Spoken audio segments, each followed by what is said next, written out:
everybody. I'm Ron Waksman. This is the CRT COVID-19 series. It's my pleasure to have the President and CEO of MedStar Health, Ken Samet. Welcome, Ken. Thank you. It's very nice to be here, Dr. Waksman. It's good to have you and to hear your perspective from Executive Hospital, how the whole COVID-19 really caught us, where the hospital and the system were prepared for that. And when was the first time that you knew this is something different that we'll have to deal with that? So it's certainly novel and new for the world in its uniqueness. But I would say that it's the concept that we would have a pandemic of some type that wasn't new, and we think about it and have prepared for that through many other moments as we can talk about. For COVID-19, it was actually the very end of January, beginning of February, when Dr. Evans, our system-wide incident commander, he also is the chief medical officer and executive vice president for the organization, began to bring together our system-wide disaster preparedness and clinical leadership. And that's actually continued on a daily basis as this escalated. But we started trying to understand that from the early reports that were happening coming out of Wuhan and around the country, or around the globe rather, and as we saw other things from Italy and other issues, and then all the important information that our infectious disease experts got from their colleagues around the globe, we really did know that something was happening. And so at that point, that's something new and that's something significant. Again, it's novel. You could say it's a first time and it's unprecedented. That would be true. But what I'm really proud about is that we have had crisis before, as you certainly know. And so when I think back from SARS and anthrax and 9/11 and all of the moments that cause hospitals and health systems to stand up and be that safety net and to be there for the communities, we have lots of organizational muscle and lots of experience on that. And so even though this is unprecedented, we are relying and building on everything that we've done for several decades. And it absolutely has made a significant difference in how we've approached these issues.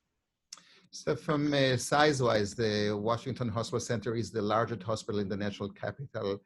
MedStar Health is the largest system in Washington, D.C. and Maryland. And we have to be prepared to crisis. I mean, this is the national capital. So do you have some reserve when you kind of have an unexpected things that come with a very short notice? So let's explore a little bit back to size. So we are the largest healthcare provider in the nation's capital region. So 10 hospitals and 30,000 caregivers, associates, 300 sites of care. And so we're the regional burn center. We're the largest cardiac facility in the region. We do more transplants. The big trauma center, as you know, Lombardi Cancer Center. So if you're going to provide those services that are not replaceable by anybody else, you do have an obligation then to earn being the trusted leader. And so every day we work and we, as you know, we treat emergency preparedness in very serious ways and have for quite some time, from command centers and backup caches and all the ways that we could scale up in a hurry. And what's really also important when I talk about us being the largest, and again, just for your viewers to give that context, oversimplified, we touch 1 out of 5 people in the entirety of this region. When you touch 1 out of 5 people, it doesn't take very many days till you've touched your friends, your families, your neighbors. I'm proud of that, and then we have to earn that responsibility and live up to that. And so one of the things that's really helped us, it's not just being big. There are lots of big systems, but if you were 10 independent hospitals and you never came together as a unified organization so that you could put your size to better use on behalf of the communities you serve in a crisis like this, when surge was so important, you wouldn't be able to do what I believe MedStar has done. And so when you look back, and again, you know this in the cardiac space, we talk about systemness at MedStar, a word I love, that it's not just individual pieces. It's how do we build the organization so that it can act as one, so that through the eyes of the patient, all 300 doors that I talk about, they feel like one. That means one standard of care, one system of care. All of our physicians come together in our medical group, over 3,000 physicians, and our baseline platforms from radiology and critical care and emergency medicine and anesthesia, they go across the system. And the leadership in cardiac and our other specialties, as you well know, being one of our leaders, provides leadership across the system, and our physicians are moved everywhere, so that when you come to the moment we were in, MedStar has treated more COVID patients than any other health system in the nation's capital region. Not because the other systems and hospitals weren't standing up and doing their part, but the critical areas that were so much impacted in this area are the areas we serve.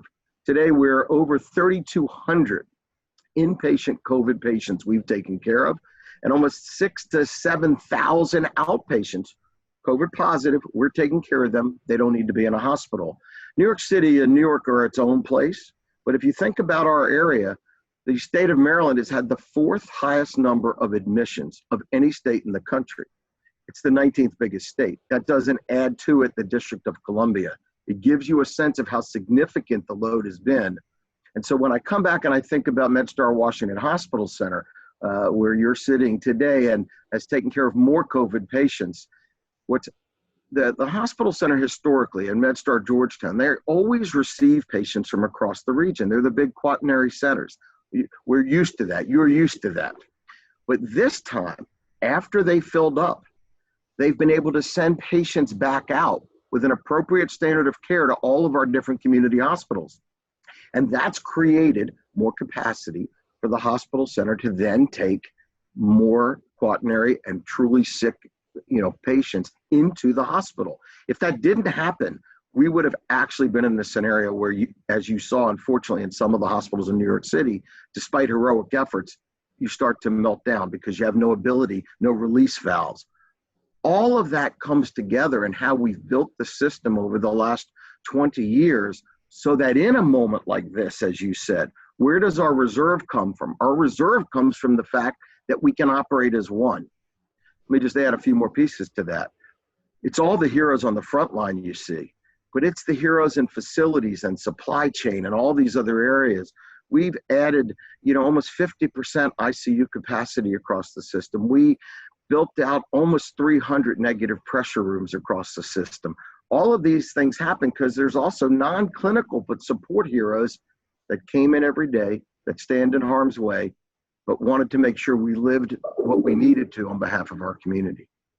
Yeah, and as a physician, it was pleasant to see that we never had a shortage of PPE, we never had a shortage of ventilators, we never had a shortage of staff or beds.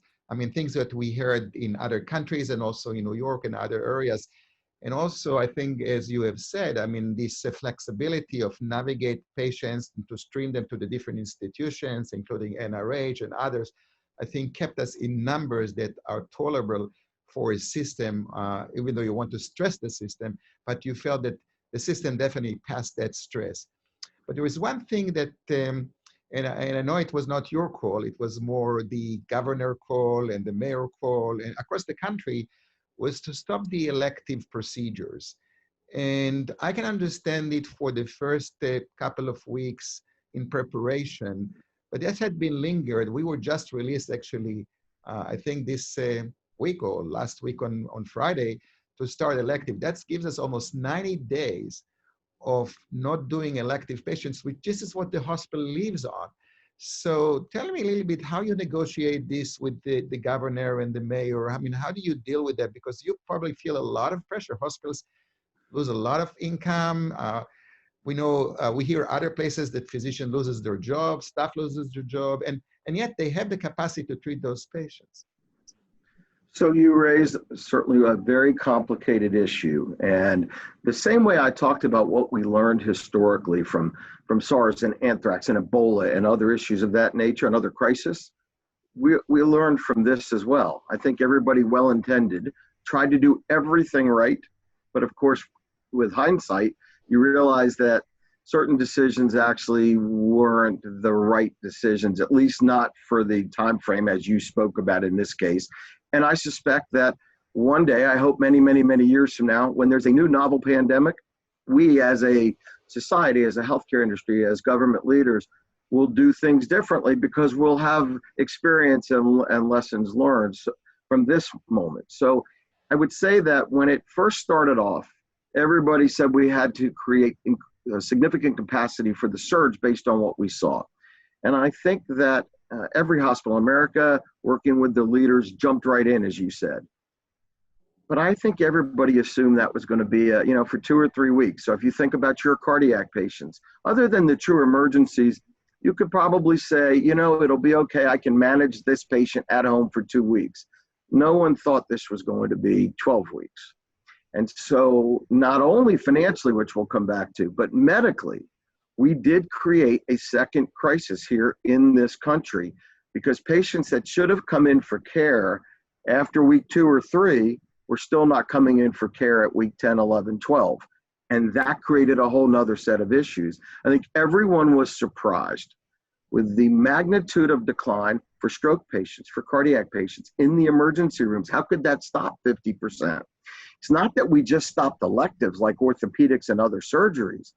We created such a fear about the hospitals that patients wouldn't come in. And you know of situations, as do I, where someone would be home, they had a clinical cardiac incident. It was a sign. In normal days, they would have called their doctor who would have said, get here, or call 911, come in. Instead, they were so afraid they didn't make a phone call and they said, it'll be okay. And maybe that passed, but then it happened again. And then it happened again. And by the time they came in, there's lives lost. The state of their underlying disease is certainly worse. And we're seeing it now. Our ED volumes across the system, they've come up some, but they're still down, 35%. But the percentage of admissions into our hospitals from the emergency department system-wide have gone up from about 21, 22% to 35 to 37%. It's a tremendous difference. The acuity that's happening, those patients, when they come to the emergency room now, they are so much sicker. And so then when we then look at ICUs across MedStar, our ICUs are full, including utilizing surge ICU. COVID's only about 47% of them because we're now, and we are doing more cases now, and we're standing back up a number of things, but we would normally have seen that many of those patients in ICU beds, but it goes to your point that their care was delayed for so long. So on the medical side, we won't be able to do that again. We have to always think through, if you're having truly just a small elective procedure, it may not be small to you on your knee, but if something of that nature, you can wait. But we took too broad a swath, we the country, we the regulators, not because they weren't trying to get it right. Everyone saw what happened in New York City. But I think when you step back, and I'm so proud of our colleagues in New York City and New York and what they were able to do. But New York City is in a unique place because of density and all of the issues that make any kind of physical distancing so difficult. And they didn't have time. Big density, and they got hit so quickly. The rest of the country had time. We watched, we learned. It allows you to be a little more thoughtful. On PPE and issues of that nature, you had time to really be aggressive and know what you had to do to keep your people safe. And then financially, to your point, I have said to other audiences, and I've said to the MedStar board, this is the single biggest financial crisis in the history of America's hospitals. And so it is the shutdown of 70 to 85% of revenue that comes from all of the incrementally profitable things that we do. And expense-wise, even at MedStar, we're going to spend 60 or 70 million dollars of additional expenses for all the things it takes to have surge, keep our people safe, PPE. We're not buying PPE at what was the normal cost. There's a whole dirty, bad underbelly out there of truly disgusting people that are trying to make money on the back of people's lives. But we needed to have supplies, and so we did what we had to do. But so the expense is significantly up, and our revenues are down hundreds and hundreds of millions of dollars a quarter. So we're thankful for some of the CARES Act dollars and philanthropy and other things that are coming in. But this is still a full work in progress for America's hospitals. We are so far from out of the woods. What do you hear? Do you hear that the government will support that they'll come with some supplement? So I believe so. As you know, for America's hospitals today, we've seen several different pushes. There's still about 75 to 100 billion dollars of authorized dollars, depending on how you count, that they haven't pushed out yet, but are already authorized. And so we're hopeful that will happen soon. And we're in a hotspot area, as others are, so they're going to try and target dollars there. And then there's lots of conversation happening for more. And I do hope, and I'm a half full guy, a glass half full guy, so I believe there will be more, because the other part of hospitals, and you and I have had this talk many times, we can't do our heroic work if we don't have the resources to do that, to be the last line for all in our communities who need care. And so we won't be able to do that over time. And employment. Hospitals are always one of the top 3 employers in every city in America. MedStar has 30,000 associates. And so we would add to the country's difficulties if we also aren't stable, because people make up 55 to 58% of all of our expenses. And so I think it's just critical for our government leaders to do everything possible to recognize the heroes every day and to help us stabilize so we can be part of the solution. And maybe just for a moment, as we're having this talk on June 1st, the country's also having real sensitivities about other tragedies taking place in our country. And I think hospitals have to be part of what helps heal. We take care of everybody, so we have to take care of ourselves, and we need to be in a position to do that. And it's not about the money, but if we don't have resources to do that, we will add to the unrest that's out there, because at some point people have to have jobs and they need to be able to take care of their families. Thank you for mentioning that. Let's talk about a positive thing. One of the successes, I think, that was unique here at MedStar Health was the telehealth. It started early on, and it caught up like almost disseminated very nicely, also gave some revenue stream. Can you elaborate a little bit about how this was come about? How was the implementation of this? And is that going to be something that you think will continue to do that when we come back to normal one day? Sure. And I hope that happens really soon. I could use normal. But what I would say is I think old normal is never coming back. I think we're now transitioning and building for a new normal. And it will take some of the best of what came out of a terrible crisis, including telehealth. If you think about telehealth and the positive side of telehealth, over time, access will be so much better for our patients. Easier for you to keep up with chronic cardiac patients. Easier for poor people or people that can't drive, elderly, to be able to connect with their physician or their caregiver, their nurse practitioner, through telehealth when they're not able to actually come in physically to whatever facility it used to be. So I think it will absolutely be with us. It should be with us. I think it will continue to improve, and we'll use it in ways to help improve the health of all kinds of populations. That being said, how do we get there, to your point? I think that it proves, even though the CEO of MedStar would like to say there's no bureaucracy in MedStar and all good ideas can run free. Maybe that's not so true every day. Before COVID, we were seeing 25 telehealth visits a day. And there were lots of reasons for that. And it wasn't anyone's big priority, and reimbursement wasn't set up to support it. And then this happened. And we had to take bureaucracy out of the way. Teams of people came together, led by our telehealth center, but with clinical leaders from all service lines and IT people coming together. And over the course of the last month, we've been averaging somewhere around 4,200 video visits, telehealth visits every day. It includes over 2,400 discrete providers. And it allowed us to, over the last month, we were seeing about 80% of our normal primary care visit load through telehealth and about 65% of our specialty visits.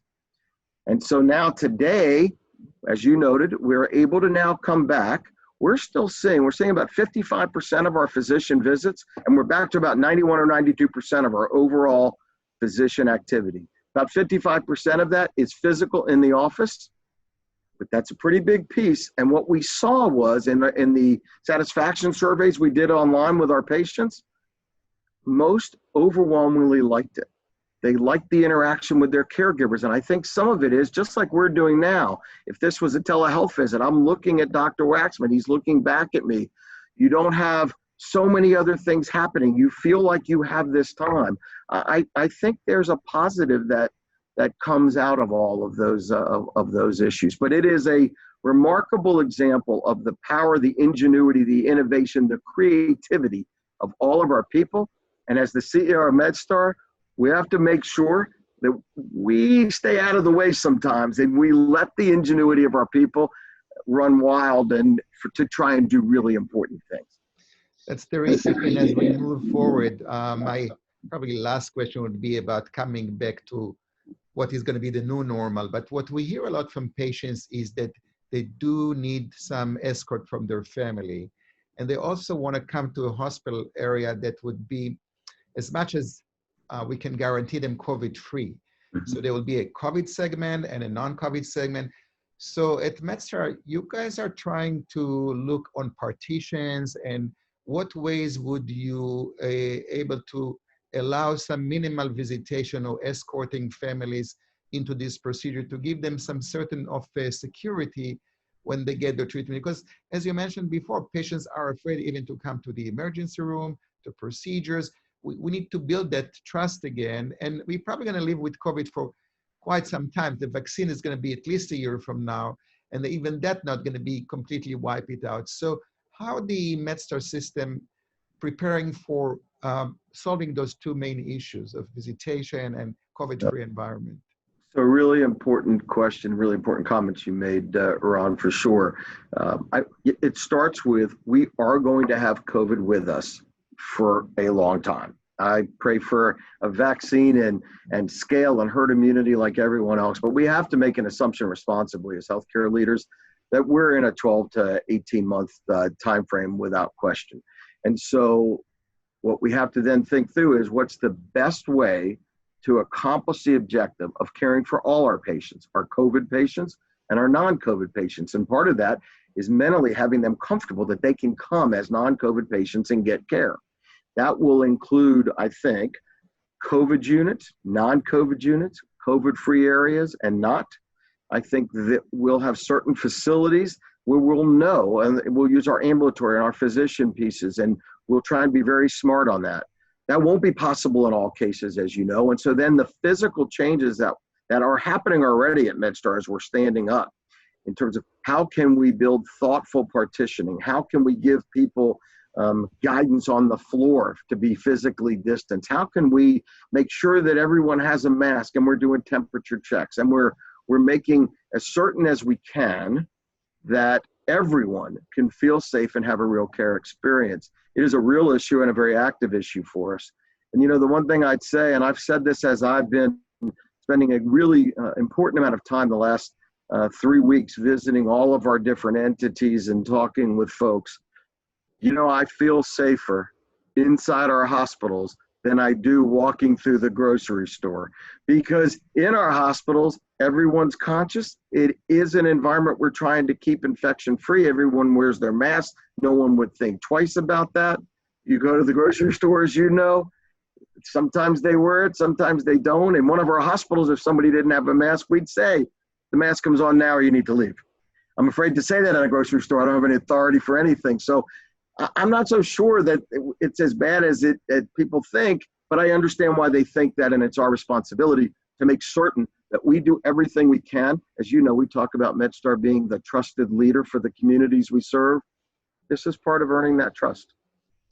Maybe the last question that a lot of the associates wants to know. We heard from other hospitals that they were laid off. There were some shrinkage of staff. And as we go now out of the pandemic, is it safe to say that we pass at least that crisis or that fear from an employee perspective, that our jobs, as long as we do it right, is going to be guaranteed?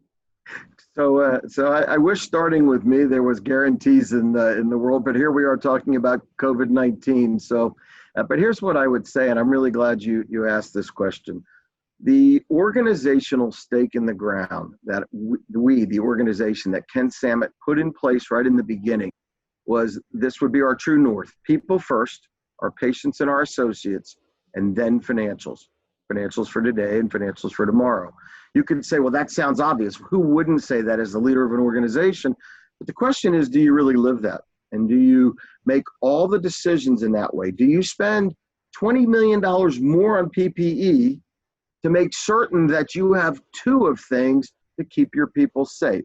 Do you do everything possible? You mentioned, and I was glad that you felt that you always had PPE, you always had staffing, there was always enough ventilators in ICU, because we made that our priority and we knew the economics were upside down. We said we'd come back and we'll deal with that. And we did all the things we could do to make that true. And as you know, in my communications to all our associates, I've never said that I can protect everyone forever, but that we're going to do everything we can to be really good, thoughtful, and people first, followed by financials. And so I'm very proud that without getting into all the details, as you know, but we spent time focusing on how to support our people.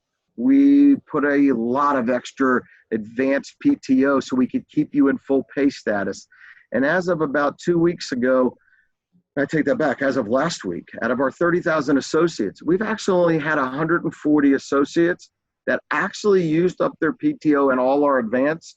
And in those cases, HR works with them. And as you know, we created an associate emergency fund. We put $2 million in it right away. It's since been added to, and we're trying to use that to help keep people whole. We had to come through together through this crisis moment. When we go, and we're still there and we're still supporting our people. The stand back up of elective and all our other procedures, that's critical because we have to have an organization that works. And we hope the government will do other things to support us, as we've already talked. And so I feel good about all of that with our people. And then the only other part then that I can't speak fully to yet, because none of us understand it, is as you move out, it's as we go forward. Ultimately, the big issue is, what will that new normal look like? Will we still do 100% of the cardiac business that we used to? Well, 10% of the patients never come back. For the course of the next 2 years. Will people say, I need an orthopedic or a neuro case, but I'm not going to do it because I have a job again and I'm afraid to be out? If we don't see that, if that new normal has 10 or 20% less patients, then every hospital and health system will have to redesign to do that. And telehealth will have impact, certainly, as you can imagine, on our real estate footprint. We have 300 sites of care. I don't know if we'll have 300 sites of care if 25% of our patients all come through telehealth. So, but I think overall, arching all of that, we have to put our people first, as we always have tried. If we get that right as anyone could get it right, then we'll continue the legacy of this very proud organization, and we'll continue to treat more patients than anyone else, and we'll be here for our community. Thank you very much. This is very encouraging to hear. I really thank you for your time. I know you're so busy schedule. And also thank you for your leadership. I mean, you give us a lot of comfort as associates that we have a leader of a big, large organization. And it's also important from patients, families to know that we have a very strong, robust system to address all the needs of our patients, whether it's COVID-19, whether it's elective patients, other emergencies. So thank you, Mr. Samet, for all your work. And I hope to see you soon in person so we don't have to Zoom this so much. I would like that. And you and I have had many meetings and in person and discussions about life and cardiac and healthcare through the years. And let me just end by thanking you for your leadership and the leadership that you share with so many of our physician colleagues. It matters every day. You help to build the system the way it is. You help to build what is truly one of the world-class cardiac networks and cardiac research centers in the world. And so thank you for continuing to do that. And I'm proud to be your partner and your colleague. Appreciate it. Thank you.